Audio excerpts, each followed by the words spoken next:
बिस्मिल्लाहिर्रहमानिर्रहीम। डॉक्टर साजिद कैसरानी आपकी खिदमत में हाजिर हूँ। दोस्तों, आज का मेरा टॉपिक है मोंटी का टैबलेट, मोंटी-लो-कास्ट। इसके अंदर जो मेडिसिन है, तो ये आप तमाम दोस्तों से गुजारिश है मेरा चैनल सब्सक्राइब कर लें और बेल आइकन प्रेस कर लें। दोस्तों, मोंटी-लो-कास्ट जो है ये लिकोट्राइन रिसेप्टर एंटागोनिस्ट है और ये जो टैबलेट है मोंटी-लो-कास्ट या मोंटी का, ये 4 mg, 5 mg और 10 mg की टेबलेट और 4 mg का साशे भी अवेलेबल है बच्चों के लिए। तो इसका जो सबसे कॉमन इस्तेमाल है वो अस्थमा है। दमे के मरीज़ जो हैं वो इसको इस्तेमाल कर सकते हैं। 10 mg की बड़े एक गोली रोज़ाना इस्तेमाल करने से आपके दमे को काफ़ी इफाका होगा।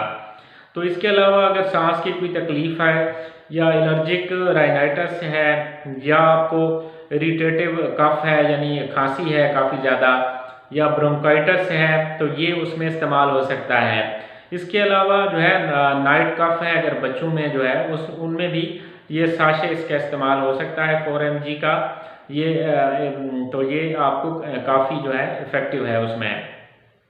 दोस्तों, ये जो पेशेंट्स के एयरवेज को साफ़ करती है, ऑब्स्ट्रक्शन को ठीक करती है, सांस की नालियों में जो तंगी होती है उसको ये ख़त्म कर देती है और दमे के जो मरीज़ हैं या दूसरे मरीज़ हैं जिनमें सांस का मसला हो, तो उनको एक सांस जो है बेहतर हो जाता है उनका इस गोली के इस्तेमाल से।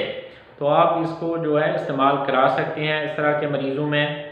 आप किसी दूसरे मसले की वजह से अगर सांस की तकलीफ़ हो रही हो, मसलन एक्सरसाइज करने की वजह से या वॉक करने की वजह से, तो ऐसे मरीज़ भी इस गोली को ले सकते हैं 2 घंटे पहले एक्सरसाइज या वॉक से। तो इसके साइड इफ़ेक्ट्स जो हैं वो चंद एक साइड इफ़ेक्ट्स हो सकते हैं इसके। नाज़िया, वोमिटिंग है या स्टमक अपसेट वगैरह हो सकता है, हेडेक, वर्टाइगो वगैरह, चक्कर वगैरह आ सकते हैं। तो ये जो दवाई है ये गोली दमे के मरीज़ों के लिए, सांस की तकलीफ़ के लिए बेहद मुफीद है। तमाम दोस्तों से गुजारिश है मेरा चैनल सब्सक्राइब कर लें और बेल आइकन प्रेस करें। शुक्रिया।